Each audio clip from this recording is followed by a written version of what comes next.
पहिल्यांदा ज्यावेळेला भाषण द्यायला लागली त्यावेळेला माझ्या वडिलांकडे जायचे आणि मुलीचा बाप असावा तर माझ्या बापासारखा असावा. कोणचीच गोष्ट अशी नाही आहे की जी मी मुलगी म्हणून आणि मुलगा म्हणून कोणी करतं आणि ती मुलगी म्हणून केली ना. आम्ही सिगरेट वगैरे नाही ओढले. ते मागच्या काळामध्ये तर 5 राज्याच्या निवडणुका 1500 रुपयावर निवडून आलेल्या आहेत. ही वास्तविकता आहे. मी अभ्यासपूर्वक बोलते आहे, मी काय थातूरपातूर बोलत नाही. मला माहिती आहे इथे विद्यार्थी आहे आणि तुम्ही आमचं भविष्य आहात, या देशाचं भविष्य आहे. आणि या देशाच्या भविष्याला म्हणून मी महात्मा गांधींची आठवण करून दिली की त्यांनी आपल्याला निर्भीडता शिकवली. त्यांनी आपल्याला निर्भीडता शिकवली आणि आपण घाबरतो आहे आणि म्हणून आपण त्या सस्टेनेबल डेव्हलपमेंटच्या पायरीवर जसं पाहिजे तसं आपण पोचू शकत नाही आहेत. पूजाताई पारगे या ठिकाणी आहेत. माझ्यासोबत त्यांनी काम केलेलं आहे. मी आल्यावर विचार करत होती मी कुठं पाहिलं आहे. त्यांनी मला येऊन आठवण करून दिली, ताई तुम्हाला आठवत आहे का म्हणे आपण. आणि कोविडच्या काळामध्ये खरोखर त्यांनी ज्या गोष्टी जिल्हा परिषदेमध्ये पुण्यामध्ये ते केल्या, त्यांचे CEO आणि काय नाव आयुष प्रसाद आणि महिला व बाल कल्याण सभापती म्हणून पूजानी खरोखर खूप सुंदर काम केलं आणि आम्ही त्याचं इम्प्लिमेंटेशन अख्ख्या राज्यामध्ये केलं. पूजासाठी खूप जोरात टाळ्या. तृप्तीताई तुम्ही पण माझ्या फेवरेट आहात. मी विचार करत होती आम्ही तर कुठं पदाधिकारी राहिलेलो आहेत, पण तुम्ही जी हिंमत दाखवली आणि ज्या निर्भीडपणानं तुम्ही त्या मंदिरात गेलात आणि ती प्रथा तोडली, ती खरोखर कौतुकास्पद आहे. अशा निर्भीड पोरी आपल्या जर राहिल्या तर मग देश कुठे जाईल. आणि मग तुमच्याकडे बघितल्यावर असं वाटतं की येस, सस्टेनेबल डेव्हलपमेंटला कुठेतरी वाव आहे. आणि मग असं कुठेतरी वाटतं की येस 2047 पर्यंत आपण डेव्हलप्ड नेशनपर्यंत कुठेतरी पोचू शकू. खूप सुंदर कुमारी मृणाल काळे आणि मीनल पाटील, खूप सुंदर तुम्ही तुमच्या मनातलं व्यक्त केलं. आणि निर्भीड बनायचं, काय घाबरायचं नसतं. मी पहिल्यांदा ज्यावेळेला भाषण द्यायला लागली त्यावेळेला माझ्या वडिलांकडे जायचे आणि मुलीचा बाप असावा तर माझ्या बापासारखा असावा. खरंच म्हणजे मला त्यांनी सगळं शिकवलं. झाडाला चालायला शिकवलं, ट्रॅक्टर शिकवलं. मी धूमधडाक्यात मोटरसायकल चालवायची. काही असं कोणचीच गोष्ट अशी नाही आहे की जी मी मुलगी म्हणून आणि मुलगा म्हणून कोणी करतं आणि ती मुलगी म्हणून केली ना. आम्ही सिगरेट वगैरे नाही ओढले. ते मुलं म्हणून करण्याची आत्ताही फ्रीडम यांना असते आणि मुली जर सिगरेट ओढत असल्या तर आपण म्हणतो ही कॅरेक्टरलेस आहे, पण तसं काही नसतं. खरं वुमेन डेव्हलपमेंट, सस्टेनेबल डेव्हलपमेंट आणि जेंडर इक्वॅलिटी हा विचार आहे. आणि ज्या घरामध्ये महिलांचा सन्मान होतो, जे मी खरोखर सुधाकरराव दादांच्या घरी त्या ठिकाणी बघितलं आणि ज्या प्रकारे वहिनी तुम्ही आमचं आदरातिथ्य करत होता, ज्या प्रकारे आम्ही शार्दूल दादाला मोठं होताना बघतोय, म्हणजे सुधाकर दादासाठी आणि शार्दूलसाठी आणि आमच्या सुरेखाताईसाठी पण जोरदार टाळ्या. खरं दस लागतो. संस्था उभारणं हे काय सोपी गोष्ट नाही आहे.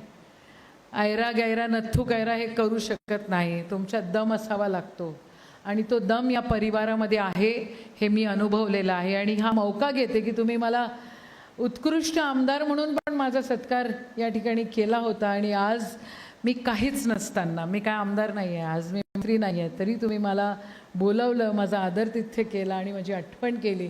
Thank you so much once again. खरं मी म्हटलं की मी राष्ट्रसंत तुकडोजी महाराजांच्या गावाची आहे आणि राष्ट्रसंत तुकडोजी महाराज म्हणतात की जिच्या हातात पाळण्याची दोरी ती जगाला उद्धारे. मी महिला व बाल कल्याण मंत्री असताना एक वाक्यरचना केली होती आणि त्या पॉलिसीवर आम्ही चाललो होतो. सुदृढ बालक, सक्षम महिला आणि सुरक्षित महाराष्ट्र. जोपर्यंत महिला सुदृढ होणार तोपर्यंत बालकही सुदृढ होणार नाही. आणि आपण बघतो की 10वीत 11 12वी मध्ये ग्रॅज्युएशन मध्ये किती महिला गोल्ड मेडलिस्ट असतात आणि नंतर त्या कुठं गायब होऊन जातात हे तुम्हाला आम्हाला कुठंच पता लागत नाही. त्या बायका जातात कुठे, त्या पोरी जातात कुठे. आणि सगळ्यात जास्त म्हणे एनेमा कुठे असेल, ब्लड तुमचं हेमोग्लोबिन कमी कुठे आढळत असेल तर शहरांमध्ये आढळतं. आणि आपण सरकार किती करणार आहे. सरकारने जेवण सुरू केलं दुपारचं, सरकारने काउन्सिलिंग सुरू केलं, पण नाही. तुम्ही घरामध्ये आणि तुम्ही स्वतःकडे, आणि फक्तच मुलींनी नाही तर मुलांनी पण या गोष्टी जर समजून घेतल्या तर कुठे खऱ्या अर्थाने आपण सस्टेनेबल डेव्हलपमेंटच्या बाजूनी जाऊ, नाही तर नाही. म्हणजे मुली 10वी 12वीमध्ये मेरिट होतात आणि नंतर गायब होतात. नंतर त्या त्यांच्या कुठेतरी त्या रूढी परंपरामध्ये फसल्या जातात आणि कुठेतरी ॲनेमा होतो, कुठेतरी त्या तेवढ्या शारीरिकरित्या तेवढ्या सक्षम राहत नाही, वीक असतात आणि मग त्या मागे पडतात. ही वस्तुस्थिती आहे.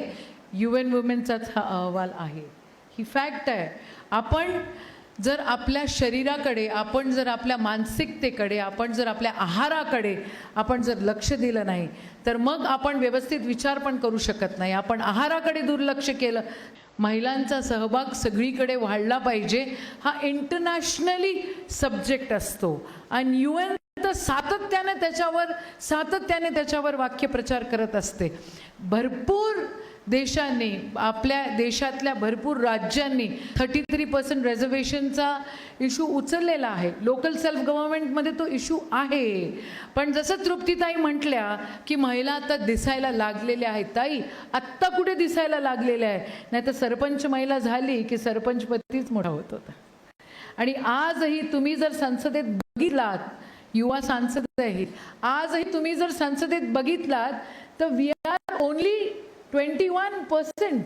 आणि विधानसभेमध्ये बघितलात महाराष्ट्रामध्ये तर वी आर जस्ट 9%, ओनली 9%.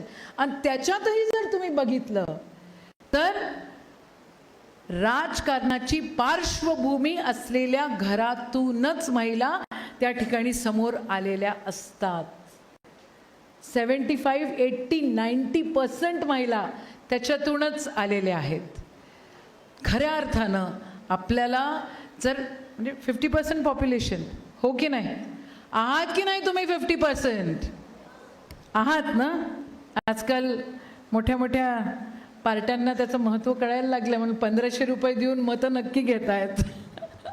आणि मागच्या काळामध्ये तर 5 राज्याच्या निवडणुका 1500 रुपयावर निवडून आलेल्या आहेत. ही वास्तविकता आहे. ठीक आहे, तुम्ही करायचं की नाही करायचं हे पॉलिसी मॅटर आहे. केलं पाहिजे का नाही केलं पाहिजे? बिलकुल केलं पाहिजे. पण बाकीच्या गोष्टीचं काय? मला पूजाने विचारलं की ताई तुमचं याच्याबद्दलचं मत काय आहे? मी म्हटलं तुझं मत जे आहे तेच माझं मत आहे. हे काय खूप कामाची गोष्ट नाही आहे, पण हो, त्या 1500 रुपयाची त्या महिलेला गरज असते आणि म्हणूनच ती वैचारिकदृष्ट्या वळते. आणि नंतर काय? मग नंतर काय? ती तुमच्यावर डिपेंडेंट होणार. पण मेखर तिला सक्षम करा ना.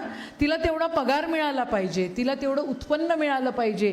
1 लाख महिलांना सक्षम करा असा अट्टहास त्या ठिकाणी मी महाविकास आघाडीची सरकार असताना केलं होतं. 1 लाखच करा, पण 1 लाख महिला या सरकारच्या पॅचमध्ये तुम्ही करा ना सक्षम. 1 लाख केलं की त्या 4 लाख होतात. 4 लाख लोकांना तुम्ही तेवढी व्यवस्था निर्माण करून देता. 4 लाख लोकांना तुम्ही, आणि मग अजून सुरुवात करा. हे काय? तुम्ही 1500 रुपये द्यायचे आणि नंतर सरकार गेल्यानंतर, ताई मी क्रिटिसाइज करत नाही आहे, पण मी माझ्या मनातलं भावना बोलती आहे. मग आता ते पैसे ज्यांनी चुकीचे फॉर्म भरले असतील त्यांना ते पैसे परत द्यावे लागतील.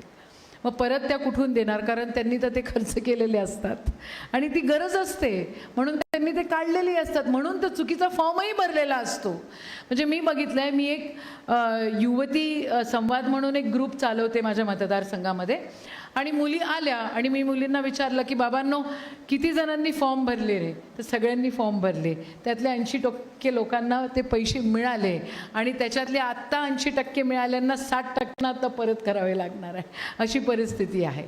तर सस्टेनेबल डेव्हलपमेंट, ही सस्टेनेबल डेव्हलपमेंट कधी होईल?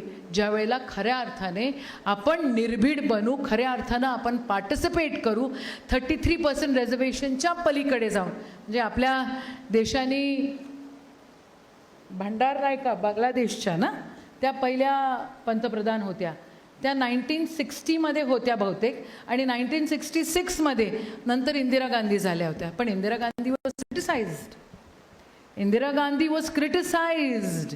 शी was criticised by Organiser. Organiser म्हणजे RSSचं मुखपत्र आहे, आणि त्या RSSच्या मुखपत्रांनी इंदिरा गांधींना क्रिटिसाइज केलं होतं की महिलांच्या हातामध्ये ज्या वेळेला पॉवर जाते, रिअल पॉवर जाते, त्यावेळेला उद्ध्वस्त त्या ठिकाणी मोठ्या प्रमाणामध्ये संसारामध्ये उद्ध्वस्तता होते. म्हणजे अशा थिंकिंगमध्ये तुम्हाला जायचं आहे की महात्मा गांधींनी निर्भीडता जी शिकवली त्या थिंकिंगमध्ये तुम्हाला जायचं. हा विचार उद्याच्या पिढीला तुम्हाला करायचा आहे.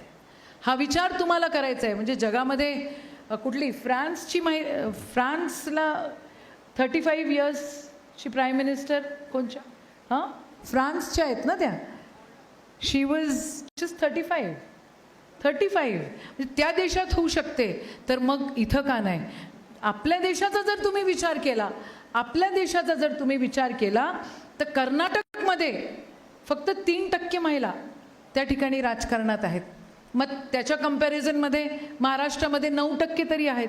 आणि केरळामध्ये जिथे शिक्षणाची एज्युकेशनचं पर्सेंटेज 100%च्या वर आहे, त्या ठिकाणी फक्त 60% महिला राजकारणात आहेत. ठीक आहे, पितृसत्ता म्हणजे त्याच्यामध्ये पॅट्रियार्कल सोसायटीमध्ये आपण राहतो, पितृसत्ताक त्या ठिकाणी संसारामध्ये आपण जगतो. पण ज्या ठिकाणी मातृसत्ताक संस्कृती आहे, मेघालयमध्ये एक आई हेड असते. लग्न करून मुलगी जात नाही, तर लग्न झालेला मुलगा बाईच्या घरी येतो. मेघालयमध्ये हे आहे, आजही आहे. तिथं पण मुख्यमंत्री महिला अजून झालेली नाही आहे. म्हणजे जिथं महिलांचं राज्य घरात आहे तिथं पण मुख्यमंत्री महिला झालेली नाही आहे. तर महाराष्ट्रामध्ये नाही झालेली आहे तर मग काय? पण आपल्याला त्याच्यावर काम करावं लागेल. खूप काही काम करण्यासारखं आहे. खूप सारी आकडेवारी खरी या ठिकाणी मी आणलेली आहे, पण ती तेवढी सारी बोलण्यात काही मतलब नाही आहे. मग हे सगळं टाळायसाठी करायचं काय? मग हे सगळं टाळायसाठी महिला धोरण हे व्यवस्थित पाहिजे. शरद पवार साहेबांचं नाव घेतलंच पाहिजे. शरद पवार साहेबांनी पहिलं महिला धोरण आणलं. त्या माणसासाठी आपण त्यांचं कौतुक केलंच पाहिजे आणि त्यांच्यासाठी टाळ्या वाजवल्याच पाहिजे. कारण तो दृष्टिकोन, स्वतःच्या आयुष्यामध्ये एकच मुलगी त्यांनी ठेवली, दुसरं लेकरू त्यांनी होऊ दिलं नाही. आणि महिला धोरण सगळ्यात पहिलं त्यांनी आणलं. दुसरं धोरण नंतर विलासराव देशमुखांच्या वेळेला आलं. तिसरं धोरण आलं ज्यावेळेला मी महिला व बालकल्याण मंत्री होती, त्यावेळेला आत्ता जे धोरण डिक्लेअर झालं ते 80-90% मी बनवलेलं होतं. आणि नंतर सरकार पडलं आणि ते धोरण त्याच्यानंतर डिक्लेअर झालं. असो, पण मी असं म्हटलं होतं की नुसतं धोरण नका डिक्लेअर करू, त्या धोरणाचं नावच वेगळं लिहा. त्या धोरणाचं नाव लिहा इम्प्लिमेंटेशन ऑफ महिला धोरण. इम्प्लिमेंटेशन झालंच पाहिजे. दर 15 दिवसाला, दर 8 दिवसाला, दर 1 महिन्यानी, दर 6 महिन्यांनी त्याचा रिव्ह्यू झाला पाहिजे. नाहीतर काय मतलब नाही. नाहीतर स्त्री भ्रूण हत्या तृप्तीदायींनी सांगितलं तशी वाढतेच आहे. डोमेस्टिक व्हायलन्स किती मोठ्या प्रमाणामध्ये डोमेस्टिक व्हायलन्स आहे. तुम्ही डोमेस्टिक व्हायलन्ससोबत डील करता. महिला आयोग deals with domestic violence and violence at work place. काल परवा मेळघाटामध्ये माझ्या जिल्ह्यामध्ये एका महिलेची नग्न धिंड काढल्या गेली. तिने काहीतरी अंधश्रद्धा, काहीतरी गोंधळ त्या ठिकाणी काढला. ते भूमिका वगैरे आदिवासी भागामध्ये काहीतरी गोष्टी असतात. अरे पण केलं तिने. तिची तुम्ही नग्न धिंड काढताय. ताई माझी विनंती आहे तुम्हाला, त्याची नोटिंग आणि सुमोटो त्याच्यावर त्या ठिकाणी कारवाई झालीच पाहिजे. आज तिथं मेळघाटमध्ये लोक उपोषणाला बसलेले, अजूनपर्यंत कारवाई झाली नाही. म्हणून मी आज सकाळी एसपींशी बोलली. मी म्हटलं why are you not taking action? What is the point? 70 वर्षाची महिला. आणि असं आज आपल्या या पुरोगामी महाराष्ट्रामध्ये होतं आहे. महिलांना मंत्रिपद दिली जातात. आत्ता किती महिला आहेत मंत्रिपद? 2 आहेत. 2च आहेत. एक पंकजाताई, 3 आहेत, नाही राज्यमंत्री अजून आहेत, 3-4 आहेत, बरोबर. पण मग त्यांना खाती कोणची? महिला व बालकल्याण, बस. मग मोठी खाती का नाही? आता सीतारामन आहेत, 8वं बजेट ते त्या ठिकाणी प्लेस करतायत, पण त्या एकटीने होऊन चालणार नाही, अजून लागतील. Why not 50%? Why not 50% in the ministry itself? Why not? दिलं पाहिजे. ही धारणा आपण ठेवली पाहिजे, ही आपण मानसिकता ठेवली पाहिजे. महिला सक्षमीकरण हा एक विचार आहे. मी मगाच बोलले की ज्या घरामध्ये महिला सक्षम दिसतात, ज्या घरामध्ये महिलांना फ्रीडम असतं, ते घर जास्तीत जास्त प्रगती करताना दिसतंय. आणि म्हणूनच जाधवर एज्युकेशन इन्स्टिट्यूट एवढी चांगली प्रगती करताना आपल्याला दिसतंय, कारण तिथं महिलांना पुरेपूर सन्मान त्या ठिकाणी दिलेला मला दिसतोय.